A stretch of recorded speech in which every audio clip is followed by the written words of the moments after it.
Imagine 10,000 Spartan warriors facing the largest Persian army ever gathered on Greek territory. Their bronze shields shining in the morning sun, standing in perfect formation. This is not the well-known final stand at Thermopylae, where 300 Spartans lost their lives in valiant combat.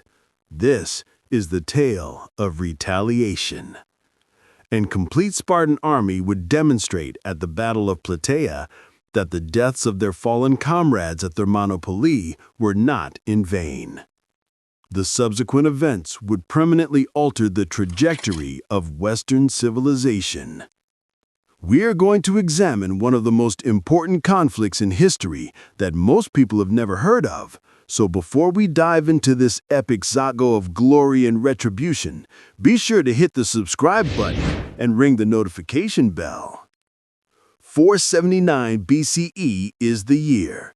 King Leonidas and his 300 Spartans staged their fabled stand at the scalding gates of Thermopylae a year ago. With his tail between his legs, the Persian god King Xerxes has returned to Asia after being humiliated by the surprise Greek resistance and the loss of his powerful fleet at Salem. The tale doesn't stop there, though. The most significant period of the Greco-Persian Wars is actually only getting started. You see, Xerxes made one last planned move before he left Greece. He left behind the best of the Persian military apparatus as well as his most trusted commander, a man by the name of Mardonius. There was no retreat here. It was a calculated shift in direction.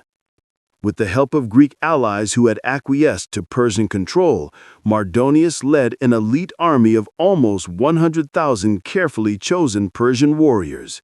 He had a definite mission: complete the task Xerxes began and finally bring Greece to its knees.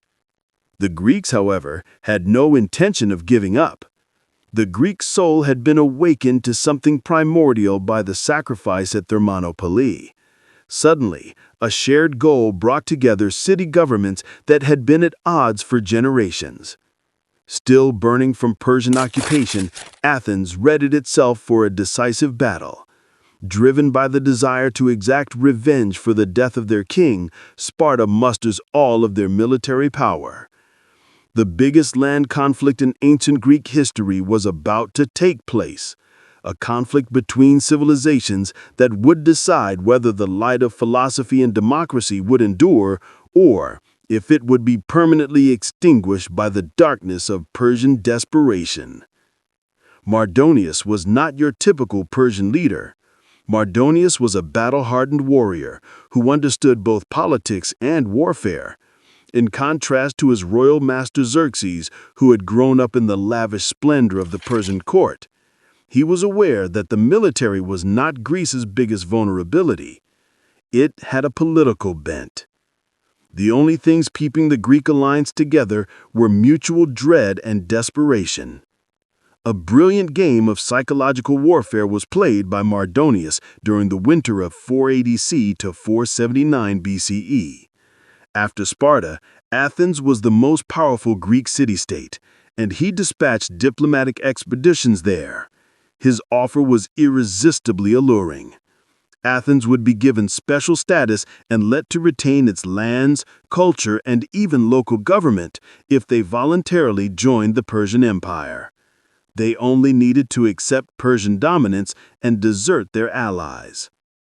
The envoys from Persia presented an alluring image. Why should Sparta, their longtime foe, cause Athens to suffer and bleed? When they could enjoy prosperity, why should they risk destruction? The Persian kingdom was the biggest and wealthiest kingdom the world has ever seen, spanning from India to Egypt. Athens has the option to burn with the rest of Greece or join this glorious future. However, the Athenians had learned from Salamis and Marathon. Freedom they had tasted was sweeter than Persian gold. They responded quickly and clearly. Never. And additionally, they once again fled their city, sending their women and children to safety while getting ready to battle to the death if needed. Greece's destiny was determined by this denial. There would be no peaceful resolution or diplomatic solution. Mardonius had to conquer Greece by force. Bronze and iron, bravery and talent on an undetermined battlefield would determine the fate of Western civilization. After his diplomatic strategy failed, Mardonius started preparing for a full-scale conflict. He had access to the best military apparatus in antiquity. The Immortals, Xerxes' elite guard, made up his core force, which was augmented by Persian cavalry forces that had taken half of the world. The conscripted masses that had made up Xerxes' previous invasion force were not these. These were the elite armies of their time, professional soldiers. Mardonius, however, had an even bigger edge. He had learned from the mistakes of the Persians. He had researched the Greek triumphs at Salamis and Marathon. He realized that given the proper terrain, Greek heavy infantry, the renowned hoplite phalanx, were practically unbeatable. The simplicity of his solution was superb. Select areas where Greek advantages turned into disadvantages. Across Greece, an unusual event was taking place while Mardonius was scheming in his winter quarters. The squabbling Greek city-states were coming together for the first time in their history, via choice rather than via force or conquest. Beyond regional disputes, a common Greek identity had been reawakened by the prospect of Persian dominance. The response to the call from Sparta was tremendous. Armies started to advance toward a rendezvous place close to the city of Plataea from all around Greece. 8,000 of Athens' best hoplites were sent, still furiously angry over their city's devastation. Corinth sent 5,000 warriors. Megara sent 3,000. States with small cities, hardly able to field a few hundred troops, sent what they could. But Spartan steel was at the center of this alliance. The entire strength of the Spartan military apparatus, not only the 300 heroes of Thermopylae. With the assistance of thousands of their Helot allies, more than 10,000 Spartans took to the field. This was not a last-ditch effort. Pausanias, the regent of Sparta and nephew of the dead Leonidas, led the full-scale Spartan army. A generation ago, the sight of the Greek army that gathered near Plataea would have been unthinkable.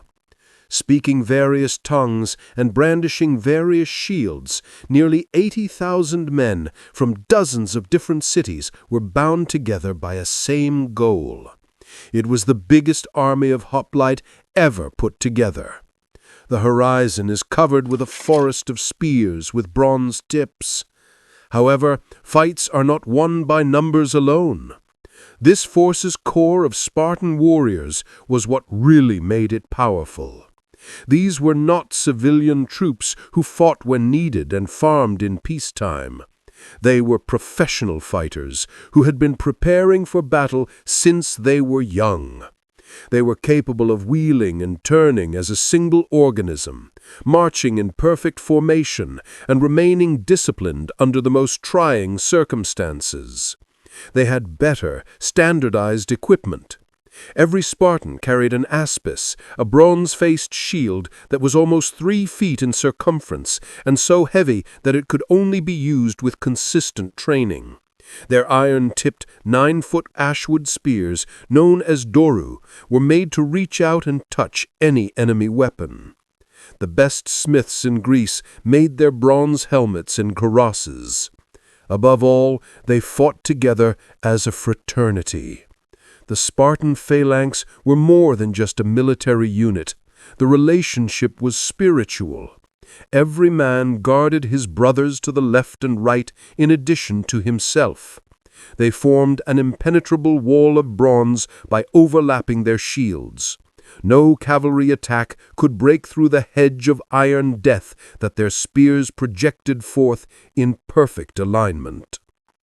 The scene is set for one of the greatest epic battles in history.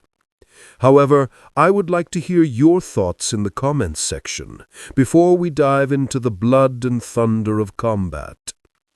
Which historical army, the inventive Athenians, the disciplined Spartans, or perhaps the adaptable Romans, would you choose to fight with? Tell me what you chose and why. The two biggest Greek armies faced off across the Asopus River close to Plataea in the late summer of 479 BCE.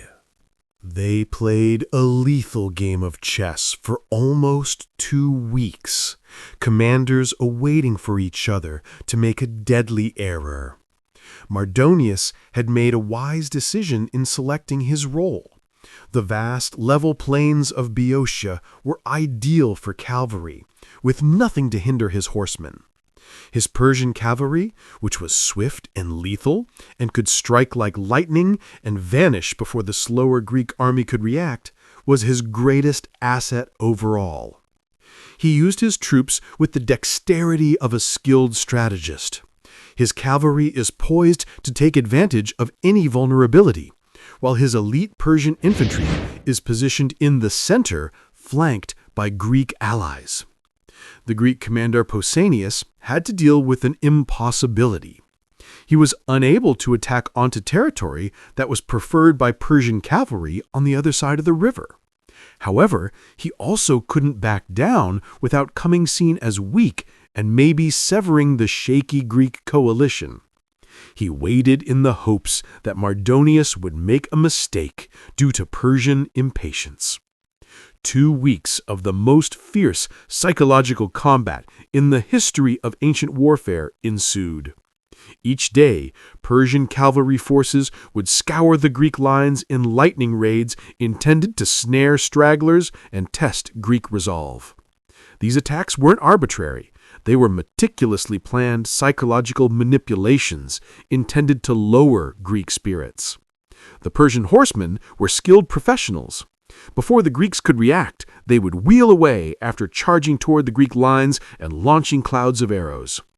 They made life hard for the enormous Greek army by hunting down Greek foraging parties and seizing supply convoys. The goal of death by 1,000 cuts was to incite the Greeks to assault on disadvantageous terms because they were desperate. Without Spartan leadership, the Greeks would not have been able to respond with the patience and discipline that they did. They remained in formation and refused to be urged into taking hasty action, despite the abuse they faced day after day. However, the psychological strain was tremendous. Imagine being a member of an army of 80,000 soldiers, aware that enemy riders could attack at any time, and unsure of when the next arrow will hit its target. One of the Persian cavalry incursions marked a turning point in this battle of nerves. One of the lesser Greek city-states people, the Megarian hoplites, were cut off and encircled by Persian horsemen under the direction of a commander called Mecistius. It appeared to be a bleak situation. Fast-moving cavalry trapped hundreds of Greek men in the open. The Greeks, however, had adapted. The rescue was hurried by a group of Athenian archers backed by light soldiers. Mecistius himself was slain by an arrow during the next bloody battle. The passing of this well-liked Persian leader greatly increased Greek confidence while dealing a terrible blow to Persian morale. But Mardonius was pursuing a more comprehensive plan. He made broad flanking moves with other forces while his cavalry held the Greeks at bay.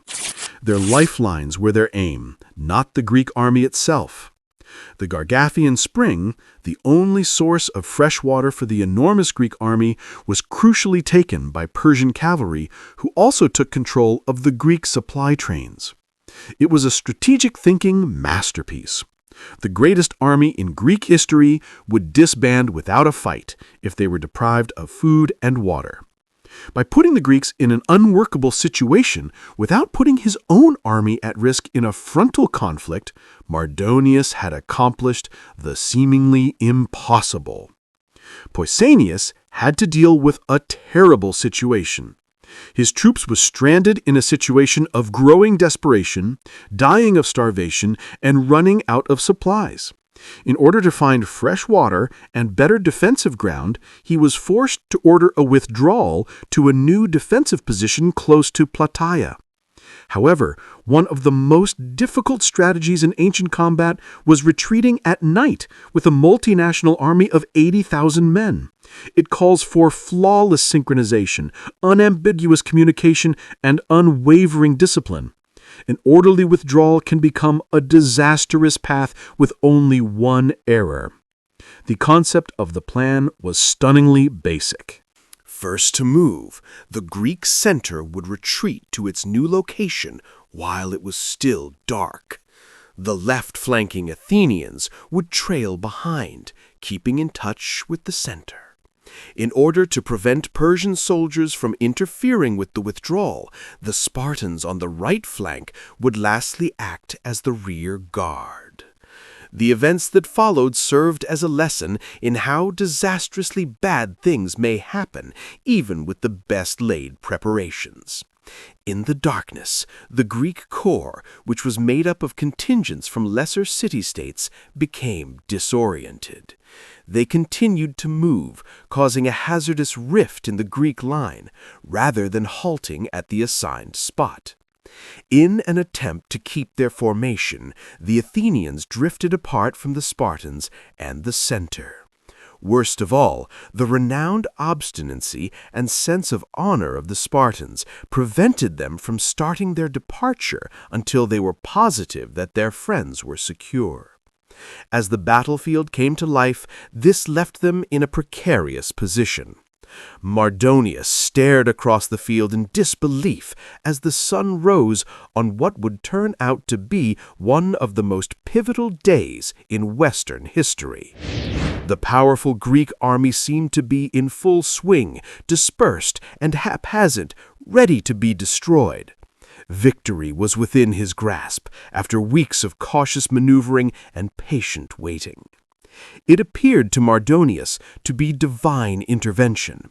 It seemed that the Greeks, who for months had thwarted every Persian plan, were disintegrating on their own. Their regiments were dispersed over miles of countryside, their orderly formations disrupted. He had been waiting for this moment, the chance to strike a single decisive blow that would finish the battle. Mardonius issued the command that would end his life, without hesitation. In order to chase down what he thought was a fleeing adversary, he ordered his best soldiers, Persian infantry, to rush across the Asopus River. The choice, which would turn out to be among the biggest military blunders in ancient history, was made on the basis of wishful thinking and insufficient facts. The Persian troops charged forward with zeal, expecting an easy victory against a weakened adversary and confident in their superior numbers. These veterans were able to taste victory in the air since they had conquered nations. They were unaware that they were entering a trap that would damage the Persian Empire's aspirations to conquer Europe. Mardonius was unaware that the Spartans were not fleeing in fear. They were still very much prepared to battle, but they were shifting tactically. Pausanias made the historic choice when he witnessed the start of the Persian charge. He gave his Spartans the command to turn and confront the enemy rather than carry on with the withdrawal.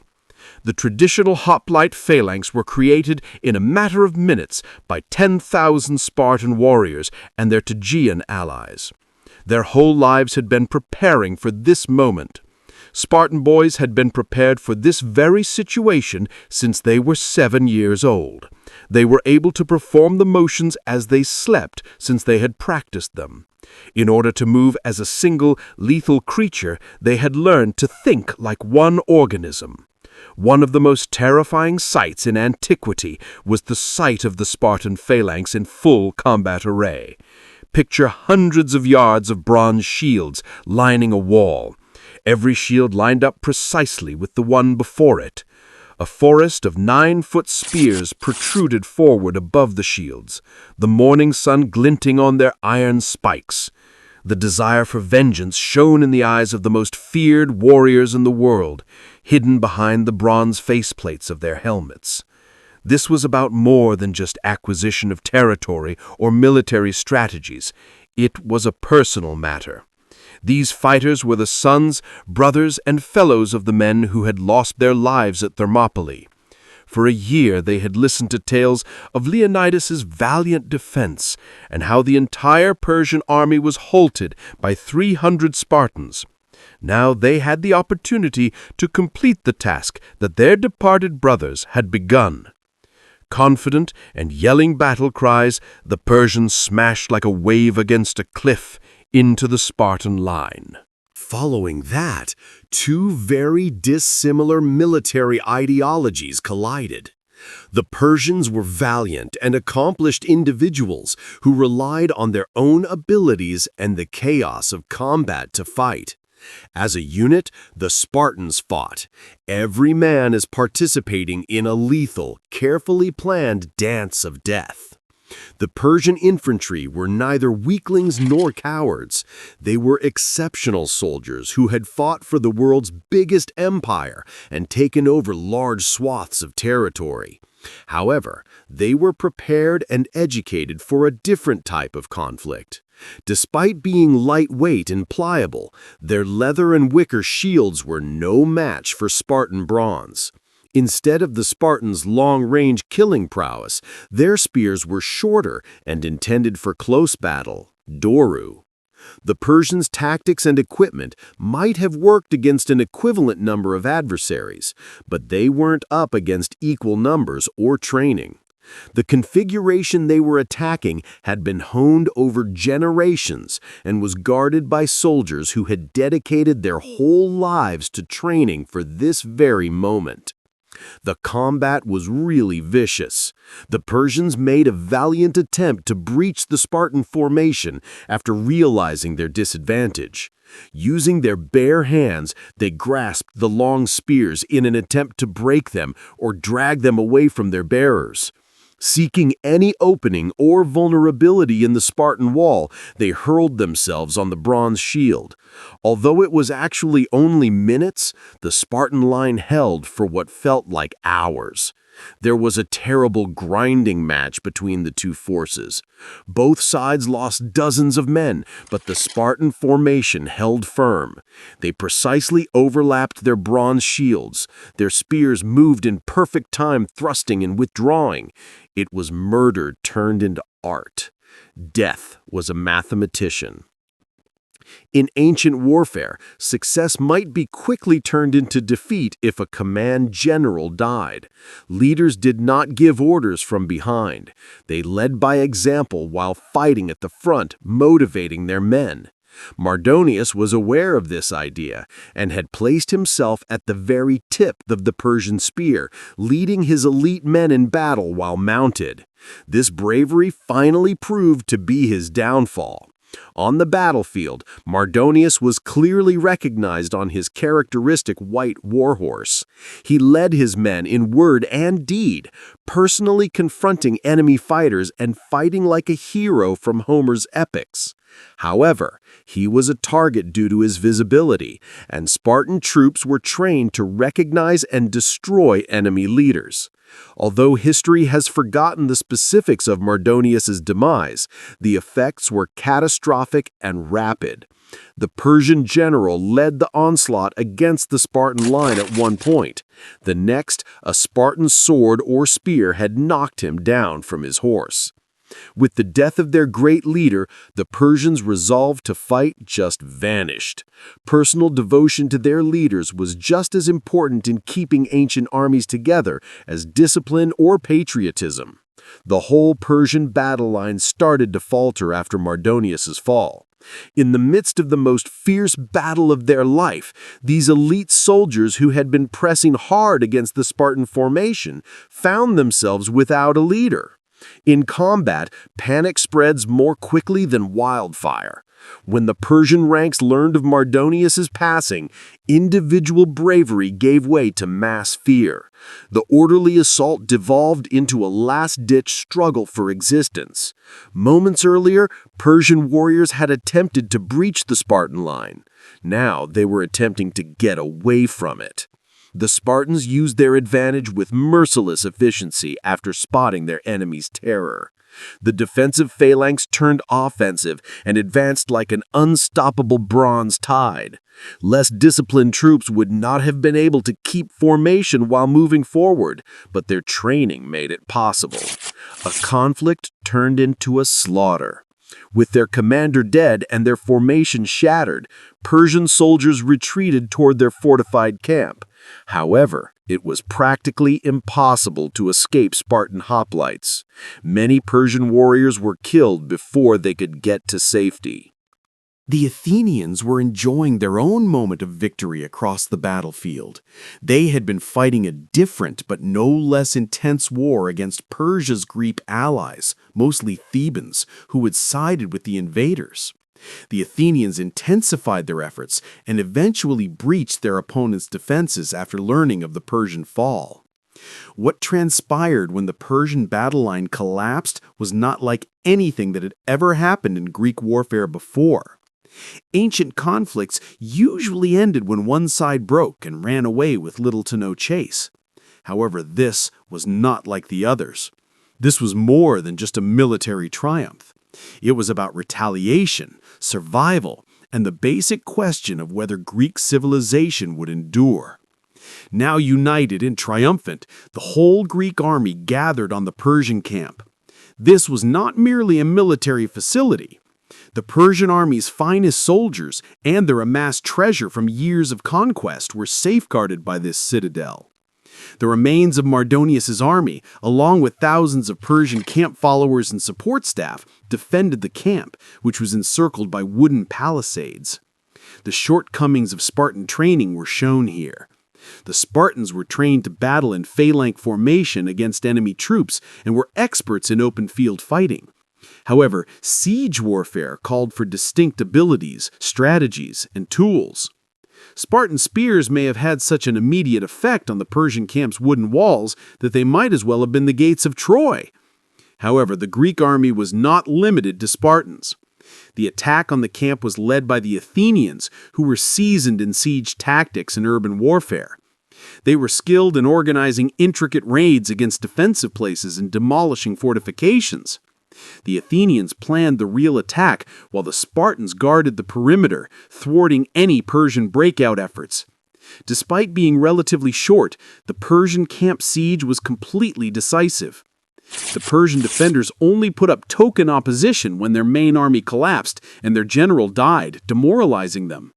What transpired after the Athenians eventually broke through the wooden gates was more of a methodical defeat of the enemy's soldiers than a direct conflict. Even by the standards of antiquity, the slaughter was horrifying. The surviving Persian warriors were systematically slaughtered, trapped behind their own defenses, and unable to move or flee. Only a small percentage of the about 100,000 troops Mardonius had led into Boeotia were able to get out. They had destroyed the Persian army that was meant to finish the invasion of Greece. However, the victory's actual importance extended beyond its military stats. Unimaginable wealth amassed over years of conquest throughout the known world was found in the Persian camp. Silk, exotic spices, gold, silver, precious stones, and artwork from a dozen civilizations. The Greek warriors were surrounded by more wealth than their entire cities had seen in years, despite the fact that many of them had been farmers and craftsmen during peacetime. But the value of the triumph was far greater than the Persian treasure. The Persian conquest that had threatened Greece for years and caused the Greek city-states to form a desperate alliance was eventually removed. In addition to achieving a military triumph, the Battle of Plataea guaranteed Greek civilization's freedom. Ancient historians claim that on the same day as the win at Plataea, another Greek victory was achieved. The Greek naval was in a decisive fight with Persian forces at Macao in Asia Minor, while the land war was raging close to the small town of Plataea.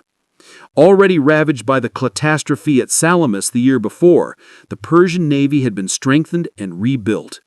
In addition to possibly assisting future invasion attempts, it was Persia's final opportunity to preserve naval superiority in the eastern Mediterranean. To finally put an end to this threat, the Greek fleet, which was mostly composed of Athenian and Spartan naval forces, had crossed the Aegean. The Battle of Macao was more of an amphibious assault than a naval conflict. The Persians had beached their ships and built fortresses on land because they were not confident in their reconstructed fleet. This tactical choice showed the psychological effects of their prior losses, even if it was justified from a military perspective. Once the dominant force in the Mediterranean, the Persian navy was now too scared to engage in combat on the sea. In a concerted attack that matched the strategies being employed concurrently at Plataea, Greek marines overran the Persian positions. The outcome was as decisive, with Persian ships burning on the shores and Persian naval forces totally decimated. According to tradition, the two triumphs that took place on the same day symbolized the total breakdown of Persian military might in the Greek realm. It is impossible to overestimate the symbolic significance of these simultaneous victories. Both land and water, the two main arenas of ancient warfare, had seen Greek victories. Just a few years before, the Persian Empire had appeared to be unstoppable, but it had been decisively thrown out of Europe and back across the Aegean. More significantly, the triumphs showed how successful Greek unity is in the face of existential danger. The same city-states that had been engaged in conflict for generations had demonstrated the ability to plan intricate military operations over hundreds of miles of land. Traditional enemies, Sparta and Athens, had collaborated well to attain strategic goals that each could have done on its own. The termination of the Persian threat was not the only outcome of the victory at Plataea. It signaled the start of what historians refer to as Greece's classical age. Greek city-states were able to create their distinctive contributions to human culture after the existential threat was eliminated. The security bought with Spartan bronze and Athenian fortitude paved the way for the political, intellectual, and cultural advances that would influence Western thought for millennia. Particularly Athens came out of the Persian Wars with great confidence and prestige. Their democratic system had proven to be effective in making decisions during the war, as evidenced by their naval triumph at Salamis. Their contribution to the decisive triumph at Plataea had demonstrated their worth as both sailors and land combatants. Because of its dual capabilities, Athens was ideally positioned to lead a new system of Greek alliances that were intended to thwart any potential Persian comeback. The extraordinary cultural blossoming that followed was partially financed by the wealth amassed at Plataea. Under leaders like Pericles, who harnessed the wealth and self-assurance gained from the Persian triumph to commission the massive construction projects that continued to define classical architecture, Athens' democracy reached its zenith. The funds used to construct the Parthenon, the Erechtheion, and other Athenian Acropolis monuments came straight from Persian loot taken during the war. However, the benefits were not limited to Athens. After demonstrating its unquestionable military superiority, Sparta began an era of unparalleled power. Greek warfare adopted the Spartan military system as its model, adopted and modified by Greek city-states all across the world. For many generations to come, Spartan diplomatic interests would benefit from the reputation for invincibility that was established at Plataea. Equally important were the philosophical advances that came out of this time frame. Greek intellectuals questioned conventional beliefs about politics, society, and human nature as a result of the confidence that comes with overthrowing the world's greatest empire. The safety and affluence that followed Persian defeat are the roots of the democratic improvements that Athens pioneered, the philosophical schools that spread throughout Greece, and the scientific breakthroughs that established the foundation for Western philosophy. Most significantly, the Greek triumph created the idea that free peoples might oppose and overthrow even the most powerful dictatorship if they were bound together by a shared goal. Throughout the ages, resistance movements and democratic revolutions would be sparked by this lesson. The farmers and craftsmen who had defended their homes and freedom in the Spartan phalanx at Plataea demonstrated that citizen warriors could compete with or outperform professional armies. The Battle of Plataea serves as evidence that sometimes the most significant conflicts are the ones that the majority of people are unaware of. You should definitely listen to our playlist on ancient fighting techniques if you enjoyed this in-depth look at military history. From Viking berserker psychology to Roman legion formations, we have episodes that cover it all. There was more than simply another military triumph on the Plataean battlefield, which was strewn with Persian corpses and abandoned treasure. It was the start of Western civilization as we know it today. 10,000 Spartan warriors decided to hold their ground on a dusty plateau in central Greece, which allowed for the development of the intellectual schools of Athens, the political innovations of democratic government, and the artistic accomplishments that we still appreciate today. Consider it this way. We might not have had Socrates, Plato, or Aristotle had Mardonius prevailed that day and the Persian Empire had taken over Greece. It's possible that democracy as a political system never existed. It's possible that Greek rational inquiry would never have produced the scientific method, which is the cornerstone of contemporary technology. Although it was undoubtedly a contributing factor, the Spartans' motivation for fighting at Plataea was not limited to seeking revenge for their brethren who perished at Thermopylae. They were battling over an idea. The radical idea that political legitimacy was not always conferred by military strength, that free people might govern themselves, and that some things were worth fighting for, even when victory appeared unattainable. It took time for the Persian Empire to vanish. It would, of course, survive for another 150 years until it was finally demolished by Alexander the Great. However, the arrival at Plataea signaled the end of Persian westward expansion. Persian forces would never again pose a threat to Europe. Greek city-states' independence would never again be in jeopardy against Eastern desperation. The Persian wealth strewn all over the battlefield wasn't the real prize that day. Even while that was valuable, the immediate security that came from removing the Persian danger wasn't it. The true triumph was the preservation of a philosophy, a set of principles, and a manner of living that would eventually permeate the whole Western world. The 10,000 Spartans were battling for more than just Sparta or even Greece when they erected their bronze wall and resisted overwhelming odds. They were battling for the future, for values that they instinctively knew were worth any price but were unable to completely express. That's what Plataea's true lesson is. This is why this war, which took place on a plain that most people couldn't find on a map 2,500 years ago, still matters today.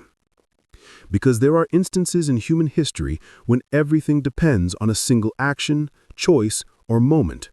Additionally, ordinary people occasionally decide to become extraordinary. For Thermopylae, the Spartans received their retribution. However, they contributed something considerably more worthwhile to the world. We were given ourselves by them. If you liked this trip through ancient history, don't forget to like this video. For more in-depth analyses of the conflicts and figures that shaped our world, subscribe.